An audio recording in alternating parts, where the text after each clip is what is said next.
Hi எல்லாருக்கும் வணக்கம். எப்படி இருக்கீங்க? இன்றைக்கி நம்ம வந்து இந்த பீச் சைடில் வந்து இந்த கிரேவி மாதிரி சுண்டல் வைப்பாங்கள்ல, அது எப்படி வைக்கலான்னு பார்க்கலாம். நம்ம வீட்டிலே வச்சிடலாம். அந்த டேஸ்ட்டுக்கே நம்ம எப்படி வைக்கலான்னு பார்க்கலாம். அதுக்கு என்னென்ன பொருட்கள் தேவைன்னு சொல்கிறேன், நோட் பண்ணிக்கிறீங்களா?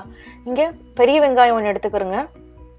இது எல்லோ ஆனியனாக இருந்தாலும் சரி, ரெட் ஆனியனாக இருந்தாலும் சரி நீங்கள் யூஸ் பண்ணிக்கலாம். அதுக்கப்புறம் வந்து ஒரு பெரிய தக்காளி பழம் எடுத்துக்கோங்க. வெள்ளைப்பூடு 2லேருந்து 3 பல், ஒரு சின்ன சைஸ் இஞ்சி எடுத்துக்கிறோங்க. அப்புறம் பச்சை மிளகா 3லேருந்து 4, உங்களுக்கு எவ்வளோ ஸ்பைஸ் வேணுமோ, அதாவது நல்லாவே நீங்கள் காரம் சாப்பிடுவீங்கன்னா இன்னும் ஒரு பச்சை மிளகா கூட சேர்த்துக்கலாம். 1 டீஸ்பூனுக்கு வந்து கரம் மசாலா, 1 டேபிள் ஸ்பூனுக்கு வந்து கடலை மாவு, உப்பு தேவையான அளவு, அப்புறம் 2 டீஸ்பூனுக்கு கொத்தமல்லி தூள், அதுக்கு மல்லித்தூள், அப்புறம் 1 டீஸ்பூனுக்கு மிளகாய் தூள். இவ்வளோத்தையும் நீங்கள் எடுத்துக்கணும். அதுக்கப்புறம் இது வந்து ட்ரை க்ரீன் பீஸ், இது காஞ்ச பட்டாணி, காஞ்ச பச்சை பட்டாணி. இதை வந்து நீங்கள் அட்லீஸ்ட் ஒரு 8 மணி நேரமாவது ஊற போடணும். அப்படி இல்லைன்னா நீங்கள் நைட்டு தூங்க போகிறக்கு முன்னாடி ஊற போட்டு மறுநாள் கூட யூஸ் பண்ணிக்கலாம். ஓவர் நைட் இல்லைன்னா 8 மணி நேரத்துக்கு நீங்கள் ஊற போடணும். இதை நம்ம 2 விதத்தில் குக் பண்ணலாம். ஒன்று எப்படின்னா, ப்ரெஷர் குக்கரில் போட்டு 3 விசில் எடுத்துடும். நீங்கள் ஓவராக விசில் விட்டுட்டிங்கன்னா தொலி தனித்தனியாக கலண்டு வந்துடும். அதனால் 3 விசில் எடுத்துடணும். அப்படி இல்லைன்னா சாதாரண ஓப்பன் பேனில் நீங்கள் வந்து மஞ்சத்தூள் உப்பு போட்டு குக் பண்ணணும். அது வந்து தொலி உதிராமல் நமக்கு நல்லா சாஃப்டாக கிடைக்கும். நான் இங்கே ப்ரெஷர் குக்கரில் போடாமல் தான் நான் வந்து ஓப்பன் பேனில் தான் குக் பண்ணி எடுத்தேன்.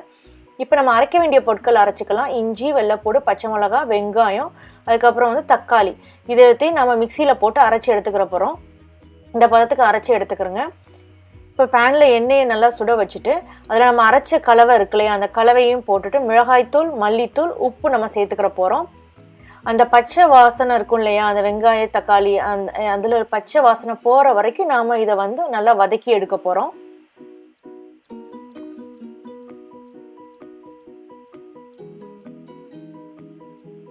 அந்த வெங்காயத்தில் உள்ள தண்ணி எல்லாம் நல்லா வற்றணும்.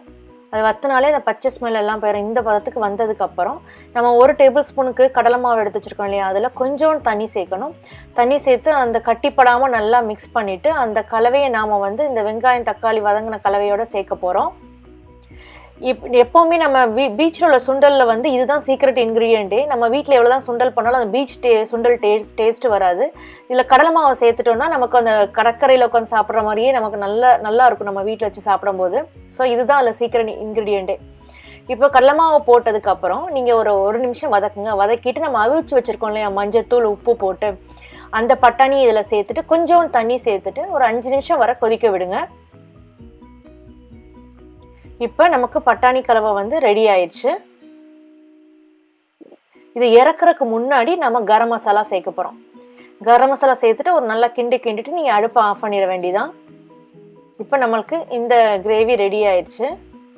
இப்போ நம்ம கார்னிஷிங் பண்ணணும். இந்த பீச் சுண்டல்லையே கார்னிஷிங் தான் ஹைலைட்டு. இதுக்கு வந்து நான் இங்கே வெள்ளரிக்காய் எடுத்து வச்சுருக்கேன், கேரட் எடுத்து வச்சுருக்கேன், வெங்காயம் கட் பண்ணி வச்சுருக்கேன், லைம் வந்து எடுத்து வச்சுருக்கேன், அப்புறம் கொத்தமல்லி இலைகள் கொஞ்சம் கழுவி கட் பண்ணி வச்சுருக்கேன், அப்புறம் மிக்சர் எடுத்து வச்சுருக்கேன். இது எல்லாமே ஆப்ஷனல் ஐட்டங்கள். உங்களுக்கு எந்த ஐட்டம் தேவையோ அதை கூட்டி குறைச்சி நீங்கள் போட்டுக்கலாம். இந்த கார்னிஷிங் வந்து உங்களுடைய விருப்பம். இதில் நீங்கள் வந்து மாதுளம்பழம் இருந்துச்சுன்னா அதை கூட போட்டு சாப்பிடலாம், ரொம்ப டேஸ்ட்டாக இருக்கும். மாங்காய் இருந்தால் அதையும் போடலாம். இல்லைனா ஏதாவது நீங்கள் சிப்ஸ் வச்சுருந்தீங்க அப்படின்னா, அதாவது டாட்டிலா மாதிரி அந்த மாதிரி சிப்ஸ், இல்லைனா தட்டை இருக்கும் இல்லையா, அரிசி மாவில் செஞ்ச தட்டை, அதை கூட இல்லை மேலே நொறுக்கி போட்டு கூட நீங்கள் சர்வ் பண்ணலாம். கார்னிஷிங் வந்து நம்ம விருப்பம். இப்போ நமக்கு அருமையான பீச் சுண்டல் ரெடி ஆயிடுச்சு. இதை நீங்கள் ஈவினிங் டைமில் வச்சு சாப்பிட்லாம். வீட்டில் யாராவது கெஸ்ட் வர நேரத்தில் கூட வச்சு கொடுக்கலாம். எல்லாருக்கும் குழந்தைங்களுக்கு குட்டி பவுலில் போட்டு கொடுக்கலாம். குழந்தைங்களுக்கு என்ன பிடிக்குமோ அவங்களுக்கு அந்த ஐட்டங்களை மேலே நீங்கள் கார்னிஷிங்க்கு போட்டு அவங்களுக்கு கொடுக்கலாம். கட்டாயம் இது பிடிக்கும். வீட்டில் ட்ரை பண்ணி பாருங்கள். பார்த்துட்டு உங்கள் கமெண்ட்ஸை சமையல் விருந்தில் போஸ்ட் பண்ணுங்கள். இந்த வீடியோ உங்களுக்கு பிடிச்சிருந்தா லைக் பண்ணுங்கள், சேனலை சப்ஸ்கிரைப் பண்ணுங்கள். நான் அப்டேட் பண்ணுற வீடியோஸ் உங்களுக்கு உடனே வரும். நம்ம இன்னொரு வீடியோவில் பார்க்கலாம். நன்றி, வணக்கம்.